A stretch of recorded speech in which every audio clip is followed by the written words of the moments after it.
هنا تحديدا دور القناصة. القناصة هؤلاء قتلوا 38 متظاهرا في اليمن ويمارسون اليوم نفس المهمة في سوريا، وبين القتلى هناك جنود وضباط. وتنقل شاشة الجزيرة وبي بي سي صورا عن دموية النظام الذي يقمع ويقتل المتظاهرين ويعدم الجنود الذين يرفضون إطلاق النار على الحشود المحتجة. التقنية واحدة في كل الدول التي تعيش الاحتجاجات الشعبية.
In the case of Iraq, both of those things failed. Economic hitmen were not able to get through to Saddam Hussein. We tried very hard. We tried to get him to accept a deal very similar to what the House of Saud had accepted in Saudi Arabia. But he wouldn't accept it. And so the jackals went in to take him out. They couldn't do it. His security was very good.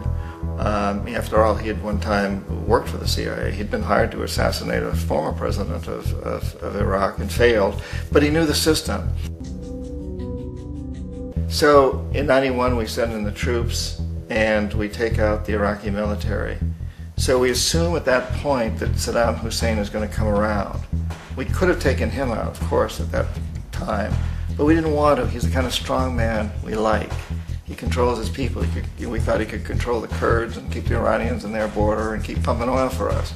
And that once we took out his military, now he's going to come around.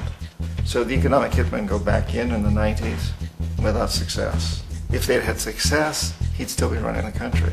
We'd be selling him all the fighter jets he wants and everything else he wants. But they couldn't. They didn't have success. The jackals couldn't take him out again. So we sent the military in once again, and this time we did the complete job and took him out, and in the process created for ourselves some very, very lucrative construction deals. We had to reconstruct a country that we'd essentially destroyed, which is a pretty good deal if you own construction companies, big ones. So, you know, Iraq shows the three stages. The economic hitmen failed there, the jackals failed there, and as a final measure, the military goes in. أنصح بطرد الصحافة الغربية، لأن الصحفيين هم الغطاء المفضل والمحبب لدى أجهزة الاستخبارات الأمريكية والبريطانية، وقطع الإنترنت، وأن يظهر رئيس الدولة ليعلن بأن الأجهزة الأمنية وضعت كل بنادق القنص تحت السيطرة والمراقبة وسحبتها من الخدمة لقطع الطريق على القناصة الوافدين أو المندسين. يجب أن يتم ذلك أمام عدسات التصوير وضمن رقابة شعبية. كما أنصح بالسيطرة على أسطح المباني المحيطة بمواقع التظاهرات والاعتصامات.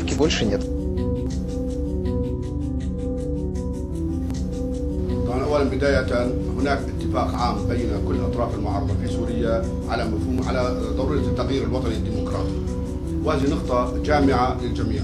وهناك شبه اتفاق عام أو الأغلبية ساحقة ترفض استعمال العنف.